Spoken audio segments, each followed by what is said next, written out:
நீதான் காமிச்சு உன்னை ஊட்டுவித்தால் உண்ணுகின்றேன். இன்னைக்கு அவங்க சோறு போட்டதுனாலதான் சாப்பிட்டீங்க. கண்டிப்பா இல்லை என்றால் சாப்பிட முடியாது. நீ கோடீஸ்வரனாக கூடியிரு. ஆமா இல்லை உன் பாக்கெட்டு 2 பாக்கெட் ஆளுக்கு 2 லிட்டர் 2 பக்கத்துலயே வச்சிருந்தாலும் பசி வரும்போது உனக்கு சோறு இல்லைனா அந்த பணத்தை எடுத்து சாப்பிட தின்ன முடியாது. இறைவனாகப்பட்டவர். ஆமா ஊட்டுவித்தால் உண்ணுகின்றோம். ஆமா உண்ணாதென்று உறங்குவித்தால் உறங்குகின்றேன். இந்த ஊர்ல இவ்வளவுதான் ஜன தொகையா இல்லை? இந்த மைதி மக்கள் தொகை எங்கே போச்சுன்னு தெரியும். உறங்கிக் கொண்டிருக்கிறார்கள். இறைவனாகப்பட்டவர் உறங்க சொல்லியதால் உறங்கிக் கொண்டிருக்கிறார்கள். ஆனால் நம்மை எல்லாம் ஆட்டிவித்துக் கொண்டிருப்பதால் நாம் ஆடிக்கொண்டிருக்கிறோம். சற்று நேரங்கள் ஆட்டமாடி கொண்டிருக்கிறோம். ஆனால் ஒரு கொடி புதுகுண ஓயாமல் பிடித்து ஒரு காலை தூக்கி இல்லை எம்பதியிலே ராசபெருமானாகப்பட்டவர் திருநடனமாடுகின்றார் அல்லவா? அண்ணனுடைய ஆட்டம் கொஞ்சதேயானால் நம்முடைய அத்தனை பேர்களுடைய ஆட்டமும் அடங்கிவிடும். அப்பேற்பட்ட பொன்னா திருப்படியான அந்த நடராச பெருமானுடைய திருப்படிகளை திறமையை தாங்கி இந்த ஊரிலே நமக்கெல்லாம் எல்லை பிடாரியாகவும் அசிலியம்மன் சொல்லிதான் நான் காலையில கேள்விப்பட்டிருக்கேன். சின்ன பிள்ளையிலிருந்து பிடாரியம்மன் என்று நாம் மனை கொண்டிருக்கிறோமே. இந்த இப்பேற்பட்ட இந்த விழாவிற்கு கதாநாயகியாக இருப்பவர் யார் தெரியுமா? நமக்கெல்லாம் நம்முடைய ஊரின் ஈசான்ய மொழியிலே கீழ்ப்பகுதியிலே செய்து கொண்டிருக்கக்கூடிய நாம் இந்த இப்பேற்பட்ட இந்த எல்லையில இருந்து அத்துணை பேர்களையும் பாதுகாப்பு செய்து கொண்டிருக்கக்கூடிய அந்த எல்லை பிடாரியம்மனுடைய பொன்னா திருவடிகளையும் மற்றும் இப்பேற்பட்ட நம்மையெல்லாம் ஆட்சி படைத்துக் கொண்டிருக்கக்கூடிய அந்த நவக்கிரக நாய்களுக்கும் இந்த ஊரில் இருக்கக்கூடிய அத்துணை தெய்வங்களுக்கும் அவர்களுடைய குலதெய்வங்களுக்கும் என்னுடைய குலதெய்வங்களுக்கும் இங்கு இருக்கக்கூடியவர்கள் எல்லாம் மனிதர்களாக கிடையாது.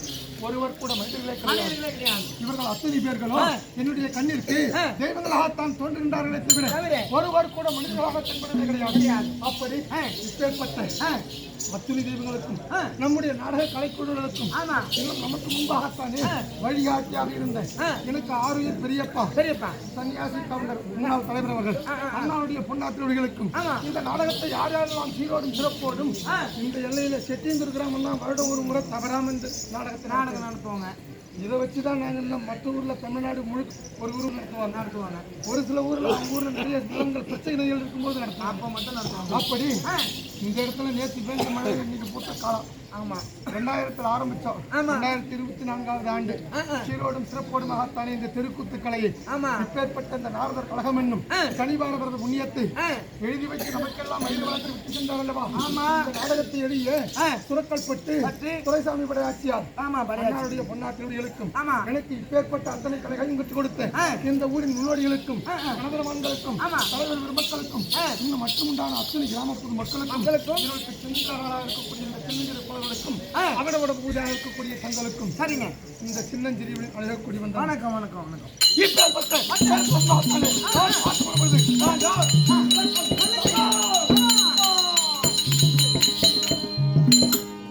அந்த சூரியன்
விளக்கம் என்னுடைய நாமதேயம் எப்படி ஐயா? என்னுடைய பிறப்பு உமக்கு ஏதாவது புரிகிறதா? ஒன்றும் தெரியவில்லை. இப்பேற்பட்ட பல ஜென்மங்கள் ஆத்தானே ஒன்று இங்க இருப்பார்களவா? இந்த பூவிலே நாங்கள் இவர்களும் இதுவரைக்கும் தெய்வத்தை நேராக கண்ணால் கண்டிருக்கிறேன். கண்டிப்பா இல்லை. பச்சை வண்ணமாக பார்த்தேன், மஞ்சள் வண்ணமாக பார்த்தேன், கரும்பு நிறத்தோடு பார்த்தேன், 6 காலோடு பார்த்தேன், 7 கரங்களோடு பார்த்தேன். தெய்வத்தை நேரால் கண்ணால் கண்டிருக்கிறேன். அப்படி என்று ஆமா இந்த கூட்டத்திலே யாரையாவது ஒருத்தர் பார்த்தவரும் கிடையாது, அதை பார்த்தவன்னு சொன்னவரும் கிடையாது. அப்படி ஆமா தெய்வத்தை நேரால் காணவில்லை என்று இல்லவா யோசனை செய்து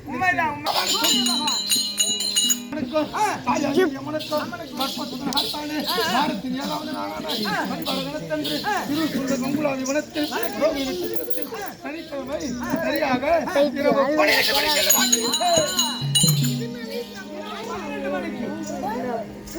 நான் பிறந்த நேரத்தின் மகத்துவம் என்ன தெரியுமா? எப்படிங்க? அன்றிலிருந்து இன்றைய வரைக்கும் இப்பேற்பட்ட இந்த புலகமாகட்டும், அப்பேற்பட்ட அந்த தேவலங்கூடாகட்டும், சனிக்கிழமை என்று சரியாக இரவு 12 மணிக்கு எந்த ஒரு குழந்தையும் பிறக்காது. அப்படியே பிறந்தாலும் சரியே அந்த குழந்தை அது இருக்காது. அப்படியே அந்த குழந்தை இருந்தாலும் சரியே அந்த குழந்தையை ஈண்டெடுத்த தாயாக இருக்க மாட்டோம்.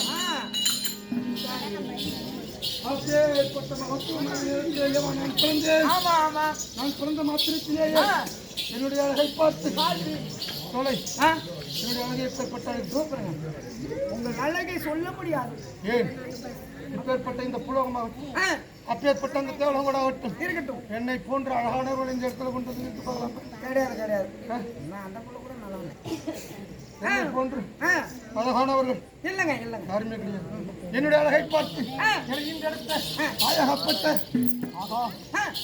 எப்பேற்பட்ட அழகுமான உயிரும் கருத்த நீரும் கோடை பற்கள் சிவந்த விழிகள் செம்பட்டி முடிகள் அது மட்டுமா என்னுடைய திரண்ட புத்தங்கள் இது எனத்தையும் பார்த்து என்னை ஈண்டெடுத்த தாயகப்பட்ட தாயாகப்பட்டது. ஆகா இது தெய்வம்சத்தில் பிறந்த குழந்தையோ இது பிசாசோ இப்பேற்பட்ட அகோரமான குழந்தையை கொண்டு சென்று தேவலோகத்திலே காண்பித்தோமானால் நம்ம எல்லாம் விடமாட்டார்களா? இப்பேற்பட்ட அகோரமான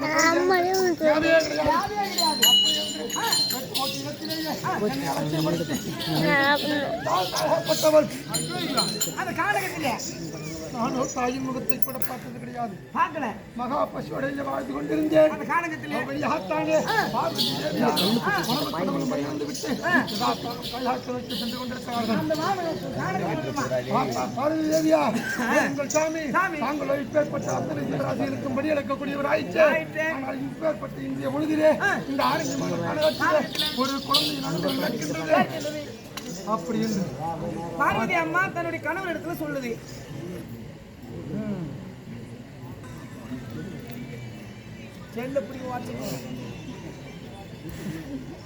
பார்வதியார் கேட்க கேள்வி கண்டே பார்வதா அப்பேற்பட்ட அவனுடைய கர்மங்களுக்கு ஏற்ப உண்மைதான். இந்த குழந்தைக்கு மட்டும் நான் என்ன விட்டு விடுவேன் அப்படி என்று என்னை வந்து பார்க்க ஆகா இந்த குழந்தையோ சாதாரண குழந்தை கிடையாது.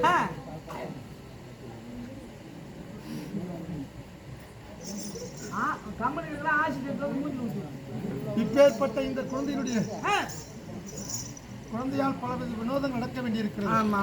இது சாதாரண குழந்தை கிடையாது. அப்படி என்று பரமக்கடவுளாகப்பட்டவர் என்னை தூக்கி சென்று தேவசபை அடைந்து மும்மூர்த்தி தேவர்களை ஒன்றாகத்தானே சேர்த்து என் தாய் தந்தையை அழைத்து என் தாய் தந்தையிடத்தில் ஒப்படைக்கின்ற பொழுது அப்பொழுது இல்லவா ஒரு குழந்தை பிறந்ததே. ஆனால் பெயர் நாமும் சூட்ட வேண்டும் அல்லவா, பெயர் வைக்க வேண்டும் அல்லவா, அந்த எண்ணத்தோடு நான் எண்ணக்கிழமை பிறந்தேன் என்று தெரிவித்தேன். நான் சனிக்கிழமை பிறந்த காரணத்தினால் எனக்கோ நாமதேயோ எனக்கோ தண்ணி நாமதேயத்தை வைத்து என் தாயிடத்தில் ஒப்படைக்கின்ற பொழுது அப்பொழுது என்னுடைய தாய் முகத்தை நான் ஒன்று பார்த்தேன். பார்த்த உடனே